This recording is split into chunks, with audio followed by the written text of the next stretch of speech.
Welcome, everyone. It's wonderful to see you all here. We have many of you joining today.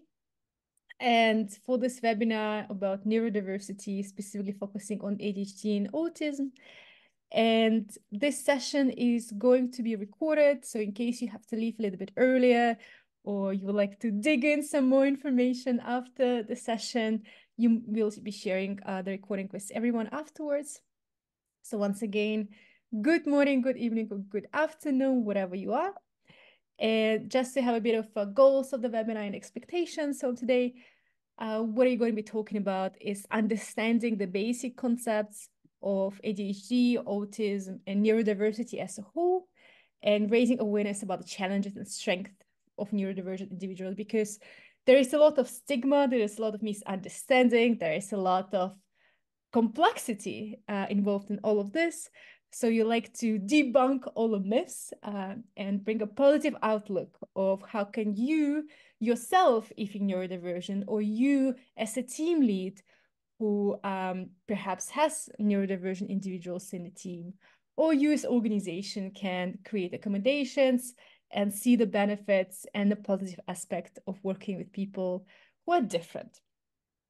Yeah, and that's the most important part. So you're going to be talking about theory, but also concrete strategies and tools that you can use to support inclusion.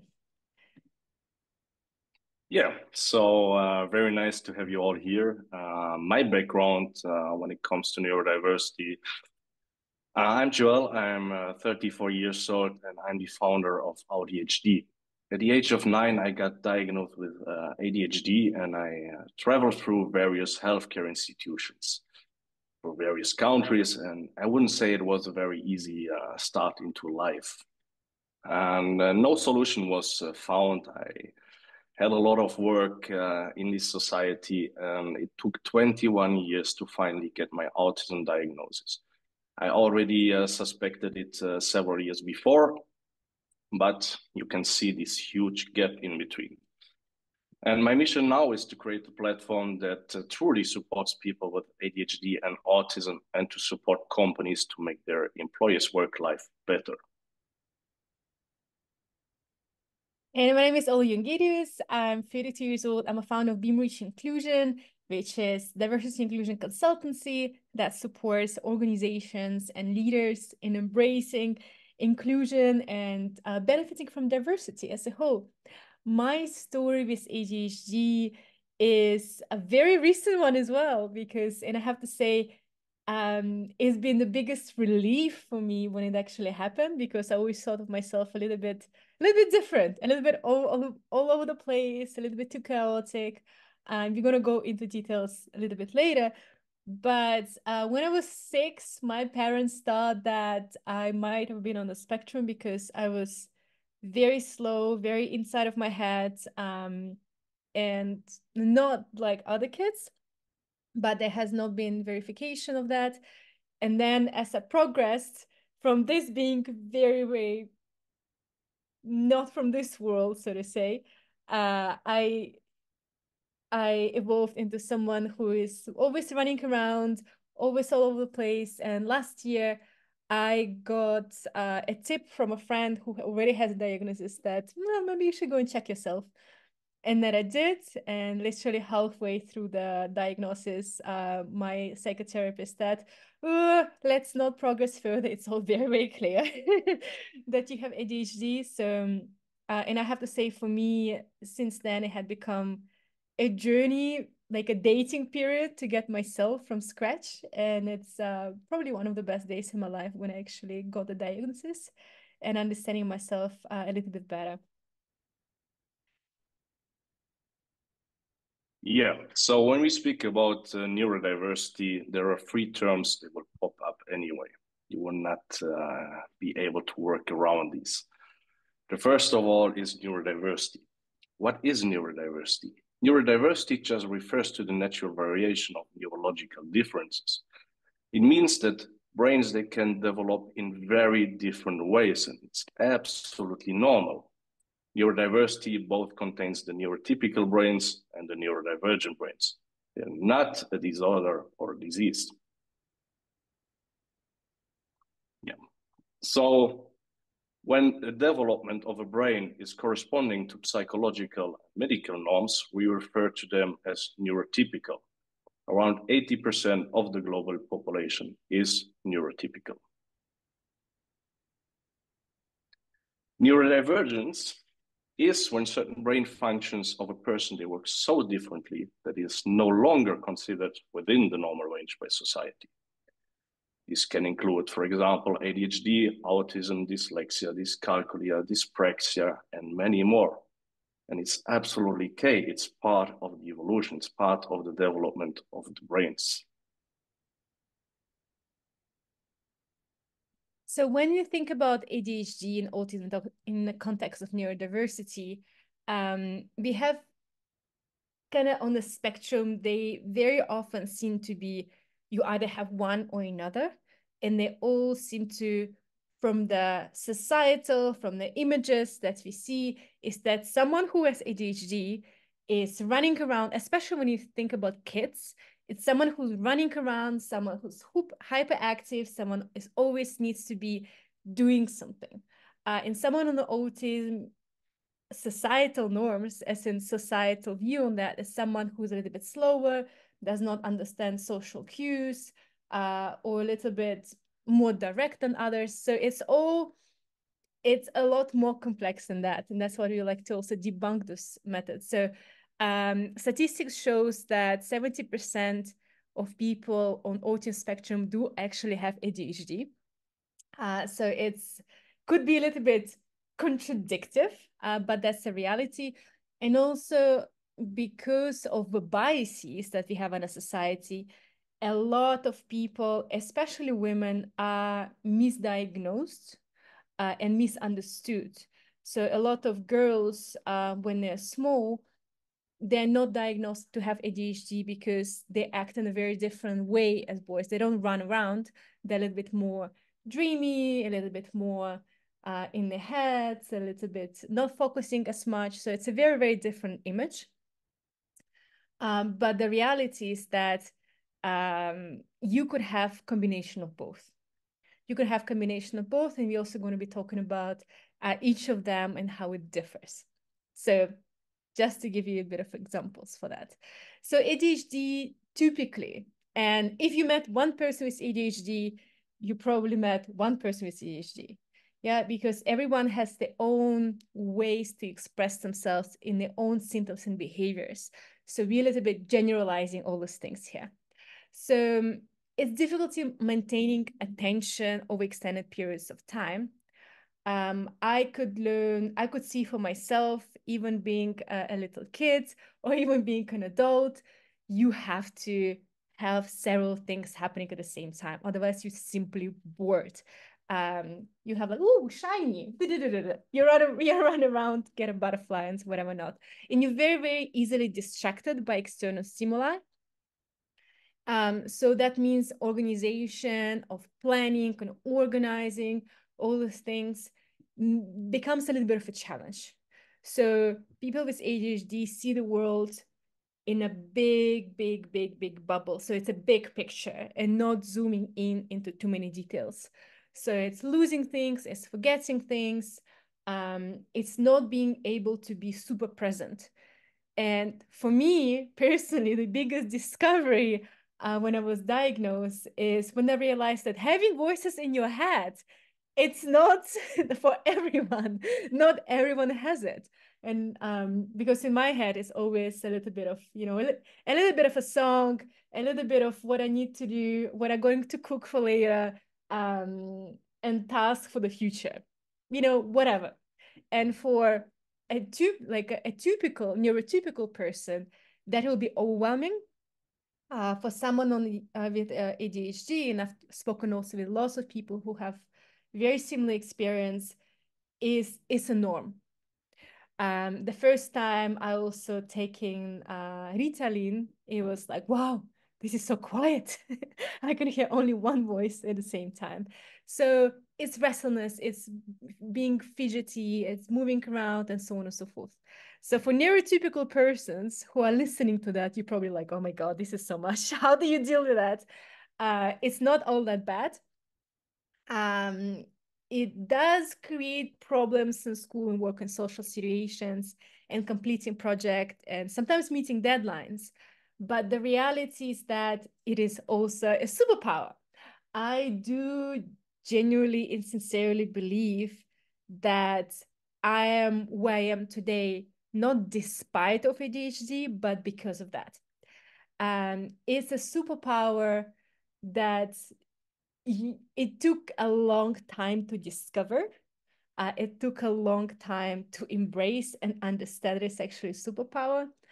But it's a creativity and innovation. You see the world from a very, very completely different world, completely different perspective. It's a very unconventional thinking. It's thinking very, very fast. A lot of my friends and a lot of coworkers, they're always surprised. How do you manage to do so many things at the same time? How do you manage to keep up with all the hobbies? How do you manage to keep up with so much energy and being everywhere and being successful at all of those things? And sometimes people say ADHD very frequently are called a bit of everything but a master of none, which could be true.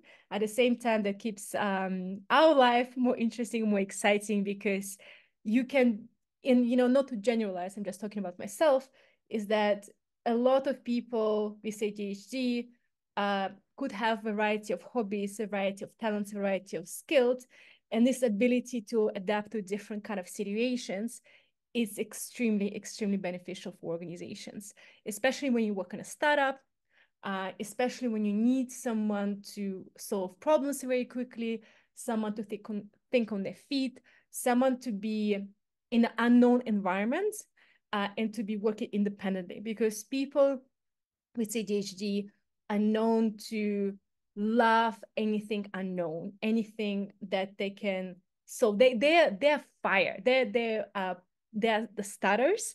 Very often they're not the ones to complete the task, but it's a typical vision of a CEO. Yeah, of a CEO, of someone who leads the team, for someone who has the old idea, someone come up with new solution, not necessarily finishes and goes to execute, which we're going to be talking a bit later, but someone who energizes and gets other people contagious with the energy. It's contaminating. Um, and at the same time, it's someone who can also feel a lot of feelings of others. So someone who's very, very empathetic, and because you feel a lot. So also Joe going to talking about someone who is on the autism spectrum. So people who are neurodivergent, very often they feel a lot more. So sometimes it can be very, very overwhelming, and it stimulates a lot of you. But it's definitely a strength for, especially for companies that need someone who is very often that needs to be individual contributor. From my experience, whatever I observe, people who are individual contributors or their leaders, and very, very often people who are who have ADHD, they choose to become entrepreneurs simply because they need to have their own flexibility. They need to find their own perfect time because of the energy, because your energy goes up and down and you can't control it. It's in the same way that you're not lazy. Very often as growing up, I've been told, okay, you're lazy. Why don't you do anything right now? But sometimes you have peaks of energy and you have super focus. You can work as a hyperflow for 12, 15 and more hours, but then the next day you don't have any energy and you cannot work no matter how much hard you're trying. So that's for people who hear with us today. Maybe they could maybe see some traits in themselves, or maybe in the family, in the friends, maybe in colleagues. Yeah, for you to also understand, not to diagnose your friends and family and yourself, but to be able to understand some patterns. I personally recommend everyone to, if you have an opportunity, to get diagnosis, because for me personally has been one of the best things that ever happened to me, because you understand yourself a lot better. You don't feel guilty. You don't blame yourself for some things, but you really understand yourself, of how your brain operates, how you're different, not to feel shame and stigma, but to feel, okay, I'm different in this regard. Okay, what can I do about it? And how can I turn my, so to say, weaknesses that are not exactly weaknesses into strength? And in many countries around the world, it's very complex to diagnose themselves. I had to wait for 4 months in Germany to even get an appointment. And you have to pay out of your own pocket. But maybe in a country that you're from, it could be a little bit more different. But it's better to be diagnosed later than never. And turn your strength into a superpower. And support that you can give, it's for you from organizational perspective, it's definitely flexibility. It's definitely flexibility because people who have high peaks of energy, low peaks of energy, they need to, I don't know, take a nap in the middle of the day or take Wednesday off. I remember how I am usually, and I'm speaking just for myself. Sometimes you wake up at 7 in the morning, you work from 7:30 till 3 o'clock, and then you go for nature walk, and then come back at 6, and then you go continue working again. So, and it's you utilize yourself and your energy and your creativity and your super focus in much more efficient and much more strategic environment. It doesn't make sense to be 8 hours at the desk and not being productive. Yeah, and it's not only for people with ADHD, it's for a lot of people, even those who are not diagnosed. And what also helps, it's having very, very clear over communication. So it has to be a lot of structure.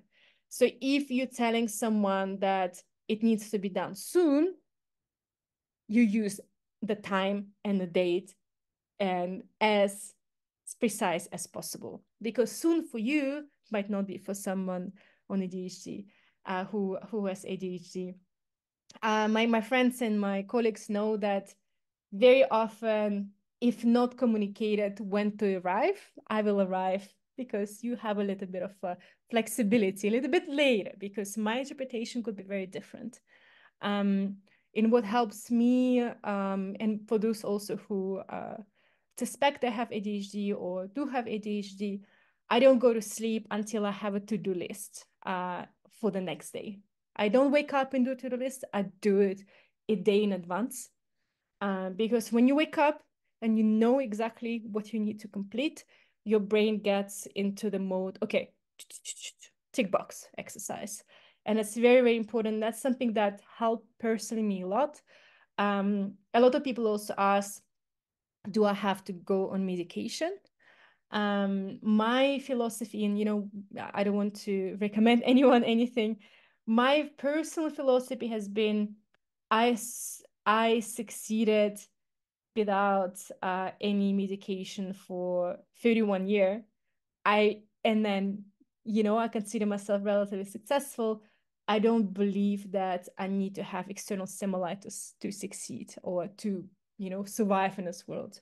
So my philosophy has been, okay, I will look for other accommodations and I will look for more structure in my life. And whenever needed, when in times of high stress or when you need to be extra focused, I will have medication. So it's day by day. I do know some people who have, 2, 3 pills a day. I know some people who have once a week. So it depends on the person. Not once again, not to go too medical, but a lot of people go for therapy that helps them understand themselves and work with themselves. And also healthy diet also works to avoid some foods and so on and so forth. That also very, very helpful. But time management techniques and tools, if you're managing someone who have ADHD or if you have ADHD yourself, it's constant reminders, it's prioritization, it's reminding your colleagues or reminding your employees that, okay, we have a deadline. We have a deadline in 1 week. We have a deadline in 3 days. So they can also utilize the energy in a much better way. Very often, people with ADHD are considered to be very positive. And that's also a negative aspect of that, because I'm like, oh, I have so much time. I'm going to be fine. And then the deadline comes, you're like, oh, I actually don't have that much time. So it's managing this and kindly reminding them, okay, we don't have as much time as you think. And definitely it's, coaching, behavior strategies, support from people who also do have ADHD, or having group discussions with people who have ADHD, so you also share your experiences. Every experience is different for different person. Some people, like myself, manage to find accommodations and structure life without even knowing that you have ADHD. But for other people, because it's also a spectrum, some people could be a little bit, for others it could be more. For others, if you notice that you have a colleague or employee that is extremely talented, extremely fantastic ideas, great energy, but just cannot keep up his deadline, just cannot focus, cannot prioritize, maybe that could be a sign of ADHD. And then the person needs additional support, because there is a lot of stigma still about that. I will not recommend you to go and say, you know what, go get diagnosed, but maybe recommending some materials, recommending some articles. So you kind of like plant the seed, but the person need to find it themselves. Yeah, but once the person realizes they, not the weaknesses, but the diagnosis, they can become fully themselves and utilize all the skills in an absolute contribution and attribute for any organization and for any team. And by the way, we'll be answering all the questions at the end, so I can see the chat getting busy. Yeah, so thank you, Ola, for this nice explanation of ADHD. Now let me speak about autism. Autism is a spectrum, so every person with autism is different. There can be various symptoms in every person, and they can be there in a more moderate or more severe way, depending on the person. Possible symptoms and behaviors we often see in autism, for example, difficulties in social interaction and communication. Communication can be a huge problem at work, for example. I'm a very honest person. I speak what I think. So if somebody asks me, how do I look in this dress? I think the dress is not fitting you and it looks a bit ugly. I will tell it just as is. So this can lead to a lot of problems. Social interactions, shaking hands, looking each other into the eye. It can be a huge problem. For me, looking someone into the eyes, it's very hard. I need a lot of focus. It can be very overwhelming. Of course, our facial expressions. Most of us, again, autism is a spectrum, so not everybody's the same.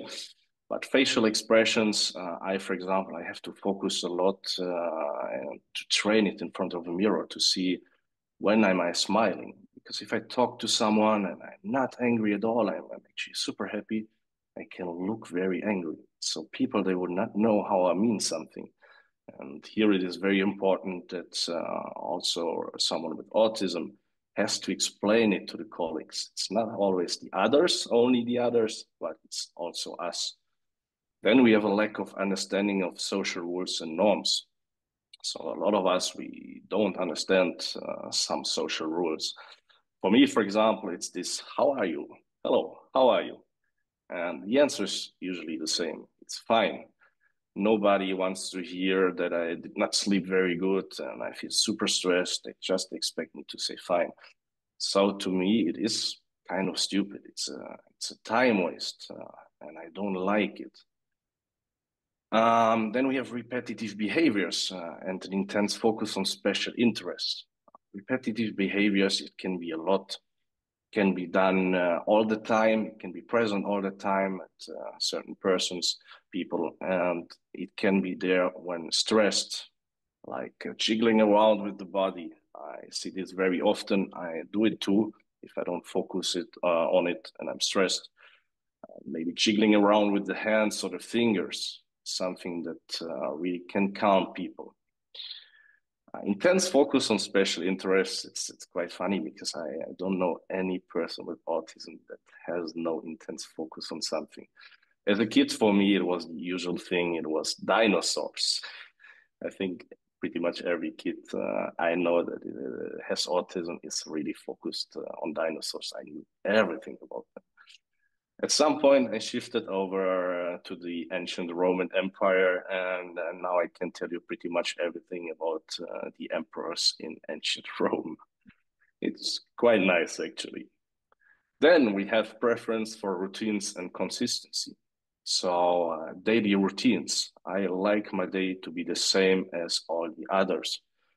I don't like changes. I don't like unforeseen events, but we all know that life is not working like this. There are changes, there are unforeseen events every week, maybe even every day. We have to cope with it. And it can be very, very overwhelming when changes are occurring. And when something is overwhelming, it stresses us. So it raises our stress level and it can lead to meltdowns, it can lead to breakdowns, or for me, it's usually shutdowns. Shutdowns, I don't want to talk, I don't want to get talked to, and I don't want to get touched. So I will just repeat myself, and it can take 20 minutes, it can take 30 minutes, it can take hours, depending on my stress level. Then we have an oversensitivity to sensory stimuli. It can be sounds, it can be lights, it can be textures. Neurotypical brain usually processes up to 4 stimuli per quarter second, while neurodivergent, or in this case, autistic brains, they process 7 up to 37 stimuli per quarter second. This was a record measured in Neurodiversity Research Center in Hamburg, Germany, but you can see it's a lot more. Neurotypical brains, they usually cut out some informations, while our brains mostly don't. So we get everything unfiltered. It can cause a huge lot of stress, be very overwhelming. Now that you heard, no, sorry, can you just go back, please? Now that you know some of the symptoms and possible symptoms and behaviors, would you be able to recognize a person with autism? Here it is important that we focus on high-functioning autism for today, which you will most likely encounter as an employer. But would you be able to recognize this in a person? Probably not. Why? We use something called masking. Masking can be done on purpose, or it can just be present without us knowing it. For me, it's on purpose, and it just means I'm hiding a part of my personality. I'm hiding some of my autistic traits as much as I can. Why? Because I know that to fit in society, to fit to these society rules, I have to adapt. I don't like it, but it's the only way for me. The problem is that masking drains the energy a lot. So while probably on Monday, Tuesday, maybe Wednesday, I'm able to mask a lot, on Thursday and Friday, I can't. It's very hard for me to mask, and it can cause a lot of problems because I would just be as I am. And in this society, a lot of people still don't know how to cope with this. So, what impact can autism have on daily life? It can produce challenges in social environments. Maintaining friendship, it's a lot of work for me. I need to write my friends even if I don't want to. I need to ask them how they are, even if, as bad as it sounds, but it's not a day where I want to ask this. I don't want to speak. I need to meet with them, even sometimes when I don't feel like it, because I don't want to lose these friendships. Same for relationships. It's a lot more work because we can have traits that are very difficult for neurotypical people. And professional environments, with my colleagues, for example, some things can lead to fights, some misunderstandings or discussions. It can be very stressful. So I tend to explain it to everyone in detail if they want to hear it. We can, as already mentioned, have a lot of difficulties with changes and unforeseen events. This is something that really puts my stress level up. I will not notice it at this moment, but at some point it will lead to a shutdown. So now we were speaking a bit about the impact of life, but how does it really impact my life? I can tell you, I love it when people speak about a work-life balance, but I can't have this. Everything in my life requires work, starting in relationships, friendships, work time, and even my sleep is affected. My free time in the evening is affected by this. So this is something you should have in mind when you're judging about someone who has autism, because we're tired. It's everything. It's draining our energy, and we need to find a lot of ways how to cope with it. And of course, the same as for ADHD applies here. If you know one person with autism, you only know one person with autism.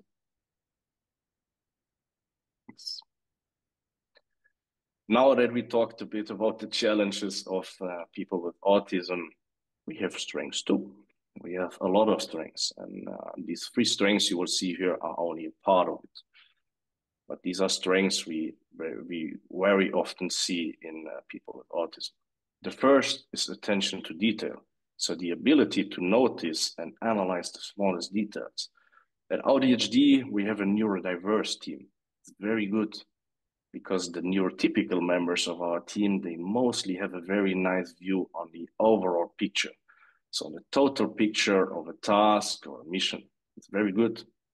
And I'm often missing the overall view, but I see the details. I see the details in a very nice way. I'm hyper focusing on details. So this is a combination you will want to have in your company. You want to have a neurodiverse team, because missing details can lead to huge problems, and missing the overall picture or the total picture will do the same. We have a lot of care and precision in the execution of tasks. If I start something, I will work on it with a lot of precision and I will not stop until it's done, which leads us to the intense focus on special interests.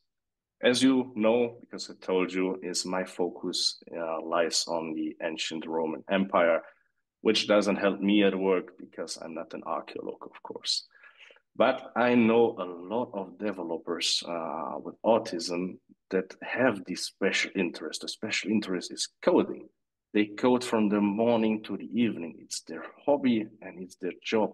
This is something you want to have in your company. You want to have people, employees that are hyper focused on what they are doing in the job, what they love. If it's 5 p.m., the work shift is over. These people, they will not just stop and come back tomorrow, but they will finish what they started. So it's an ability to engage intensively and long-term with subjects. Then we have the analytical and logical thinking. It's one of my strengths, for example. Even if I'm super excited about the task, I'm super excited about a mission, I will not be emotionally led by this when approaching the task. I will still see the negative points, and people often think that I'm focusing only on the negative things. It's not true, but I know the positive things, they are there because everybody else sees it, but I try to get to negative points. I try to solve them. I will try to solve them even before they pop up because I know they can pop up. So I can analyze complex information clearly and logically. What can we do to support people with autism at work? There's a lot to do, and the first thing you always want to do is identifying the needs of your employees. Because if you change something without this, you will not change anything. It might look good in social medias, it might look good in a newspaper, but in reality, you will not change the life. So we can make sure that there are structured and predictable environments. If your employees, they have routines, they have their own clear schedules, and if there's no need to change it, just let it be. Even if you might not understand some things, if it doesn't disturb the work in the company, just let us do this. Clarity in communication, it's very important for me. It's the most important part for my person at work. Use of clear and direct instructions. If you tell me that something is urgent, like Ola already mentioned it for ADHD, this doesn't help me.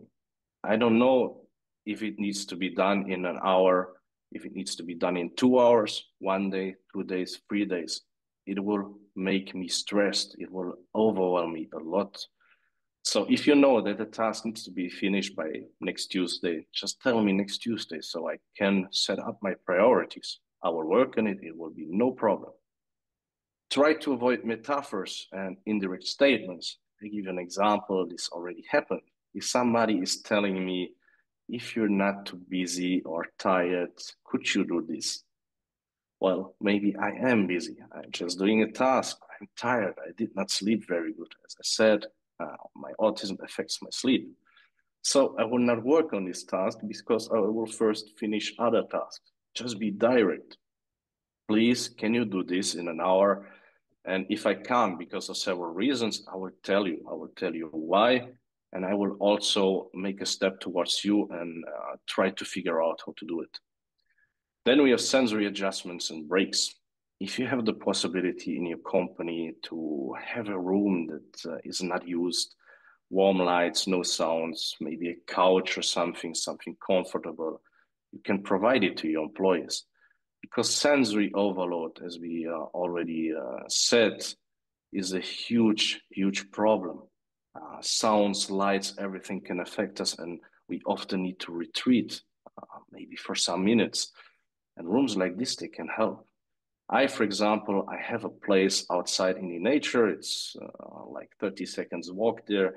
There is no one. There's no one except for me, and the only sound I can hear there are birds. And I really like birds. And I go there very often per day. And after we agreed to this, I got more breaks per day. So I got allowed to go there whenever I need it. Now we could say more breaks means less working time. Less working time means less productivity. I might not be finishing my tasks. I can tell you it's not true. It's completely different way. I work better and more productive than I worked ever before since I'm able to do this. And people also know if I go there, I will not be disturbed. There will be no phone calls. There will be no mails answered, nothing. And it really helps everyone. Of course, you can also provide aids such as noise reducers or calming textures. Noise reducers like my headphones, it helps a lot to just cut off the sounds. They can be very cheap and still be very helpful. It's something you will not spend a lot of money, but help a lot of people. Calming textures. Maybe you remember the fidget spinners that were very modern some years ago. It was actually made by people with autism. And we use these steaming tools. It can be these balls you can press and touch to reduce your stress because it makes us feel good. You can give a box to your employees, for example, full with these things. And one thing that you should not forget is when you support your neurodivergent employees, don't forget the neurotypical ones. Because even neurotypical people, they can have some of my symptoms, maybe in a more moderate way. And it's important to support everyone, not only the neurodivergent part, but everything you're providing to us can be helpful to any other employee too. Yes. So how can we raise awareness in our companies? We can start by conducting workshops where both AudiHD and BeamReach will be happy to help you. Training sessions to raise the awareness about neurodiversity. Because in my experience, once people know how it feels for me to have autism, they are more understanding. It causes less problems than before that. It can promote an open and supportive work environment. Once I, as an employee, know that you're supporting neurodivergent people like me, I will come to you, I will speak to you about my challenges, but also my strengths. I will know that I do not have to fear or to be scared to be fired because I have autism. You can create a supportive and accepting environment by implementing inclusive policies and practices. Here again, both AudiHD and BeamReach can help you.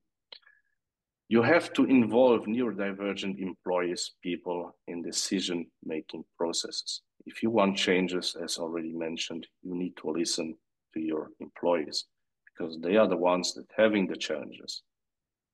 And ensure that neurodivergent voices are heard and that they are considered. Because if you don't ask me, if you don't put me together with you in this process, you will change something, but it will not help me. Yes. So when it comes to raising awareness, I would say a lot of organizations might think that, you know what, okay, I'll keep all this information to myself. I will take into consideration what is happening, but it's important to not only raise awareness and use it as branding, but also implement it into company laws and regulations. So you as organization, we have war for talent. That's a reality, especially if you work in tech.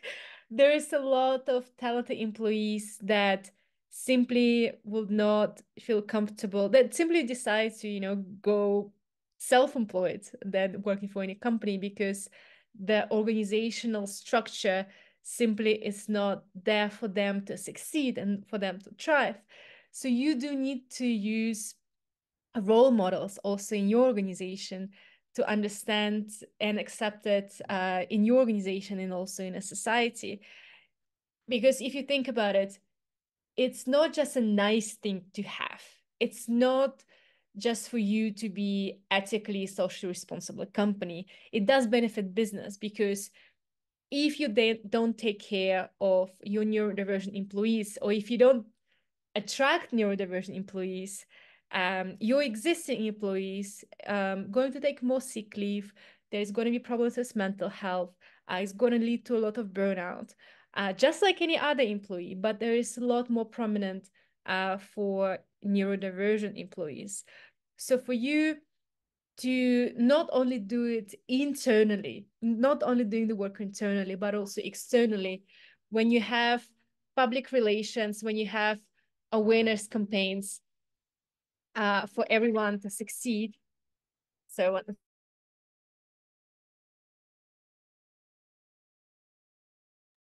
sorry about that.